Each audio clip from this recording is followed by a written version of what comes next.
America बढ़ा रहा है लॉन्ग रेंज हथियारों का प्रोडक्शन और B-21 रडार का प्रोडक्शन 25% बढ़ाने का फैसला लिया है। लंबी दूरी की स्ट्राइक और डेटरेंस ताकत इससे मजबूत होगी।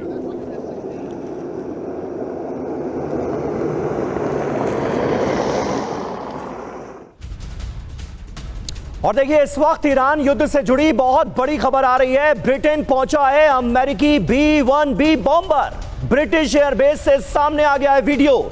ये देखिए तस्वीरें। ईरान पर हमले के लिए ये घातक बॉम्बर तैयार है। 75,000 पाउंड बम ले जाने की इसकी क्षमता है। तो ये इस वक्त की बड़ी खबर है। 75,000 पाउंड बम ले जाने में ये घातक बॉम्बर सक्षम है और उसकी पहली तस्वीरें सामने आई हैं।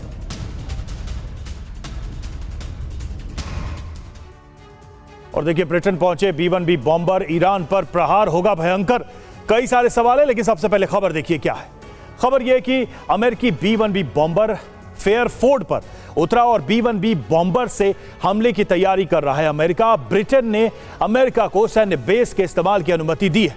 और B-1B बॉम्बर की ताकत क्या है, तो इसकी गति 1500 किलोमीटर प्रति घंटे है। सुपरसोनिक रफ्तार से ये मूव करता है और आपको बता दें कि बिना रिफ्यूलिंग के 9400 किलोमीटर तक ये डिस्टेंस कवर कर सकता है। पेलोड की बात करें तो 34,000 किलोग्राम तक बॉम्ब, मिसाइल, स्मार्ट गाइडेड हथियार ये सब कैरी करने में सक्षम है।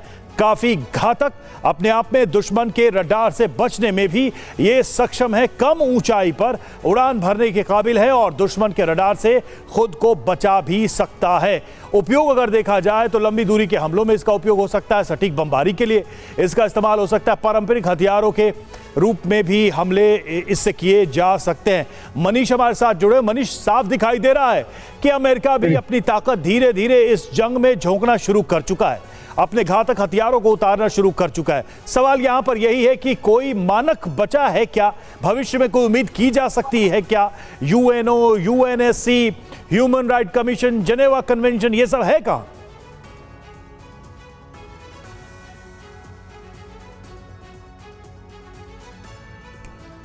मनीष हमारे साथ जुड़े हुए, हम लौटेंगे उनके पास जैसे ही वो कनेक्ट होते हैं।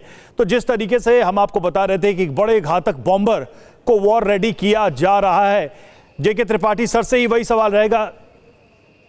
लेकिन मनीष हमारे साथ फिर जुड़ चुके हैं लगता है। एक बार वापस चलते हैं। मनीष, क्या आप सुन पा रहे हैं मुझे?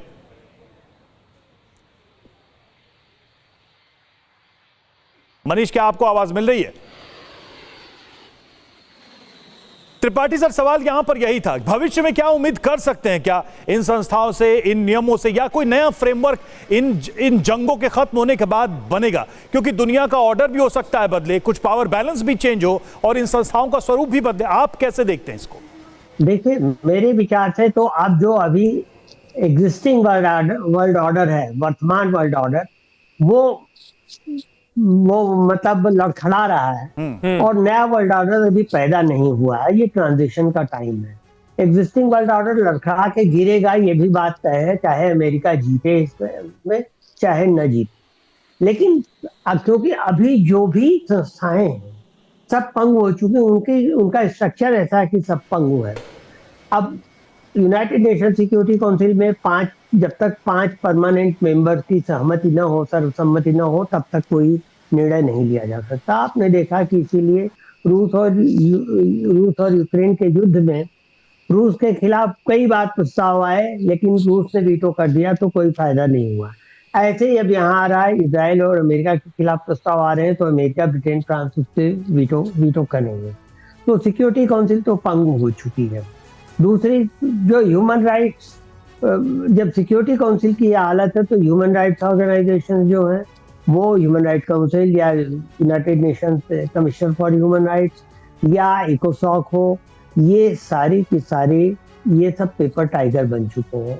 ये कुछ चीज़ों में जहाँ बड़ी ताकतों के वेस्टेड इंटरेस्ट नहीं इन्वॉल्व होते एक्टिवली, वहीं पर ये काम कर सकते हैं, बाकी नहीं। तो मुझे नहीं लगता कि ये अभी कुछ होगा। आपने सर, फिर अमेरिका की दादागिरी पे लगाम कौन लगाएगा? अमेरिका के जो मन में आएगा वो करेगा।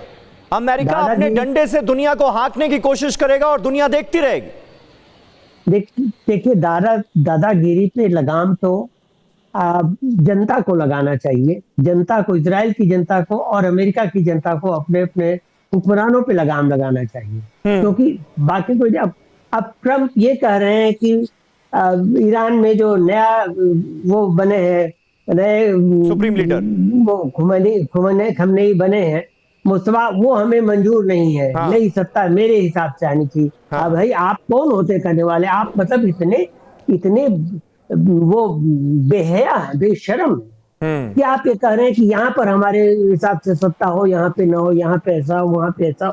आप होते कौन है? आप कहते हैं हम भारत से नाराज हैं, हम रूस से नाराज हैं। आपकी नाराजगी क्या? आप खुदा हैं जो आपकी नाराजगी का वो करें? हम भी आपसे नाराज होने का हक रख सकते हैं। बिल्कुल। तो ये जब तक ऐसे पागल तानाशाह रहेंगे सत्ता में, तब तक ये नहीं होगा। इसके लिए अमेरिकी जनता को भी उठ के खड़ा होना चाहिए। ठीक है। और अमेरिका में ट्रम्प की पॉलिसीज का विरोध तो शुरू हो गया है, लेकिन इस विरोध के बारे में क्या कहा जाए, ये आने वाले वक्त में किस तरह की शक्ल अख्तियार करेगा, ये देखने वाली बात होगी।